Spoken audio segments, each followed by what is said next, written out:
கிறிஸ்துவில் பிரியமானவர்களே, கர்த்தரும் இரட்சகருமாய் இயேசு கிறிஸ்துவின் ஈடு நீட்டு நாமத்தினாலே உங்கள் யாவருக்கும் என் அன்பின் வாழ்த்தை தெரிவித்துள்ளேன். தேவனருளி அப்பம் பிரேயர் மினிஸ்ட்ரி சேனல் மூலியமாக உங்களோடு சந்திப்பதில் மிகுந்த மகிழ்ச்சி அடைகிறேன். தினம்தோறும் இரவு நேரத்திலே பரிசுத்த வேதாந்தத்திலிருந்து நாம் ஒரு பகுதியை தியானித்து நம்முடைய குடும்ப பாதுகாப்புக்காக நாம் ஜெபிக்கிறோம். தூங்கும் முன்பாக கேளுங்கள். யோவானின் சுவிசேஷம் 8ஆம் அதிகாரம் 34 முதல் 36 ஆகிய வசனங்கள். இயேசு அவர்களுக்கு பிரதித்துரமாக, பாவம் செய்கிறவன் எவனும் பாவத்துக்கு அடிமையாய் இருக்கிறான் என்று மெய்யாகவே மெய்யாகவே உங்களுக்கு சொல்கிறேன். அடிமையானவன் என்றென்றைக்கும் வீட்டிலே நிலைத்திரான், குமாரன் என்றென்றைக்கும் நிலைத்திருக்கிறார். ஆகையால் குமாரன் உங்களை விடுதலையாக்கினால் மெய்யாகவே விடுதலை ஆவீர்கள். ஹல்லேலூயா. கிறிஸ்துவில் பிரியமானவர்களே, யாரெல்லாம் இந்த இரவு நேரத்திலே கர்த்தருடைய பிள்ளைகள் இணைந்திருக்கிறீங்களோ, நம்ம ஒரே ஒரு காரியத்தை மாத்திரம் இந்த இரவு நேரத்திலே நாம் ஆராய்ந்து பார்த்தால் நம்முடைய குடும்பங்கள் ஆசீர்வதிக்கப்படும். இயேசு அவர்களுக்கு பிரதித்துரமாக, பாவம் செய்கிறவன் பாவத்துக்கு அடிமையா இருக்கிறான். எவனும், எந்த நாட்டுக்குள்ளே இந்த செய்தியை கேட்டாலும் சரி, எவனும் பாவத்துக்கு அடிமையா இருக்கிறான். ஒரு குடும்பம் ஆசீர்வாதமா இருக்கணும் அப்படின்னா இயேசு கிறிஸ்து அந்த குடும்பத்தை விடுதலை செய்ய வேண்டும், மீட்டு எடுக்க வேண்டும், ரட்சிக்க வேண்டும். நம்முடைய சொந்த ரத்தத்தினால கழுவி நம்மளை மீட்டு எடுக்கணும். அப்பந்தான் ஆசீர்வாதம். தன் பாவத்தை அறிக்கை செய்து விட்டு விடுகிறவன் தேவனிடத்திலிருந்து இரக்கங்களை பெற்றுக்கொள்கிறான்.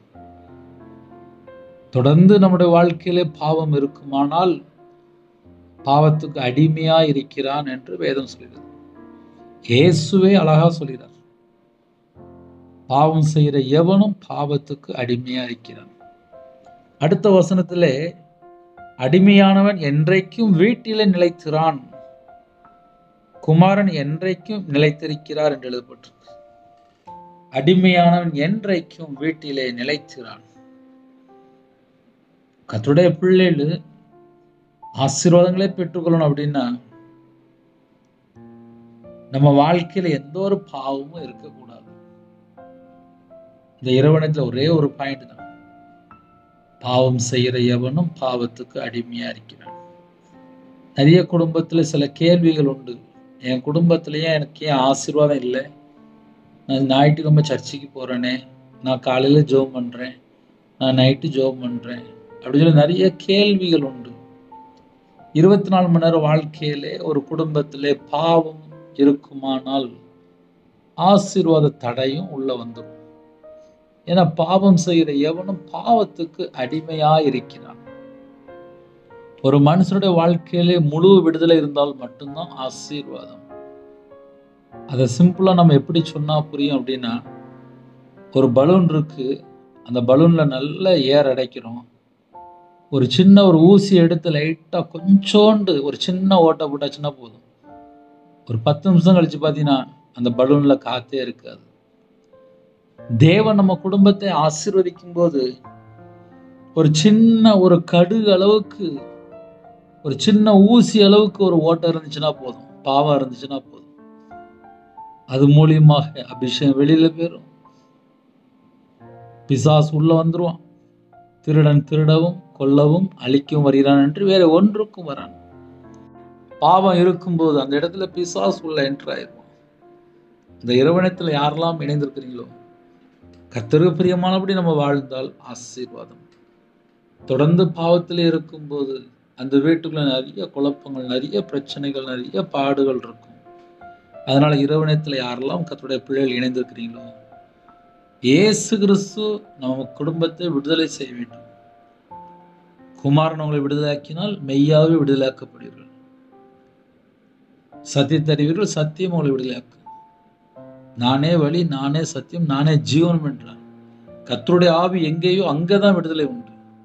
நம்ம கர்த்தர் பக்கம் மனம் திரும்பி பாவ மன்னிப்பு அறிக்கை பெற்றுக்கொண்டால் மட்டும்தான், பாவ மன்னிப்பு அறிக்கை செய்து விடுதலை பெற்றுக்கொண்டால் மட்டும்தான் ஆசீர்வாதம். இரவணத்தில் ஒரு குடும்பத்துக்குள்ளே சமாதானம் வேணுமா? என் பாவத்தை மன்னிங்கப்பா, என் அக்கிரமத்தை மன்னிங்கப்பான்னு சொல்லி கர்த்தர் பக்கம் கர்த்தருடைய சமூகத்திலே தாழ்த்தி அர்ப்பணிக்கும் போது நமக்கு ஒரு விடுதலை. தொடர்ந்து பாவத்தில் இருப்போம் என்றால் பாவம் செய்கிற எவனும் பாவத்துக்கு அடிமையா இருக்கிறான், அவன் வீட்டிலே நிலைத்திறான் என்று எழுதப்பட்டிருக்கு. ஆசீர்வாதங்களையும் பெற்றுக்கொள்ள முடியாது. அவனோட வாழ்க்கையிலே ஒரு நிலையான ஒரு எதுவுமே இருக்காது. எல்லாமே குழப்பத்துக்குள்ள போய் முடிஞ்சிடும். இரவு நேரத்துல அர்ப்பணிங்க, கேளுங்க, இருக்கிற இடத்துல தாழ்த்தி கேளுங்க. என் குடும்பம் ஆசீர்வாதமா இருக்கணும்ப்பா, என் பிள்ளைகள் எல்லாரும், என் குடும்பம் எல்லாரும் ரட்சிக்கப்படணும், எல்லாரும் ஆசீர்வாதத்தை பெற்றுக்கணும், எல்லாரும் மனம் திரும்பி இயேசு கிறிஸ்துவினால கழுவப்பட்டு நம்ம எல்லாரும் நித்திய ஜீவனுக்குள்ள போகணும். அதுதான் நம்முடைய முக்கியமான, அதாவது ஆவிக்குரிய வாழ்க்கையில நித்திய ஜீவன் தருவேன் என்பது அவர் நமக்கு செய்த வாக்கு தத்துவம். அந்த வாக்கு தத்துவம் பெற்றுக்கொள்றதுக்கு அர்ப்பணிப்போமா? ஒரு சின்ன ஜெபமா இருக்கிற இடத்துல கண்களை மூடி நாம் எல்லாரும் ஜெபம் செய்வோம். அன்பின் கர்த்தாவே, நன்றியோடு துதிக்கிறோம், சொல்கிறோம்ப்பா. எங்களுக்காக ஜீவனை தந்தீங்கப்பா. இந்த பூமியில எல்லாரும் இயேசு கிறிஸ்துவை சொந்த ரட்சகரை ஏற்றுக்கொண்டு மனம் திரும்பி பாவ மன்னிப்பை பெற்றுக்கொள்ளணும்ப்பா. யாரெல்லாம் இந்த செய்தி கேட்டாங்களோ, எங்களுடைய பாவத்தை மன்னித்து, எங்களுடைய அக்கிரமத்தை மன்னித்து, எங்களுடைய மீறுதலை மன்னித்து, ஒவ்வொரு குடும்பத்தையும் உங்களுடைய ரத்தத்தினால கழுவி சுத்திகரிங்க. இந்த இரவு நேரத்துல இன்பமான தூக்கம் தாங்க, வரக்கூடிய கருத்தை வெளிப்படுத்துங்க, தேவையில்லா சொப்பனங்கள் எல்லாவற்றையும் விளக்கிருங்க.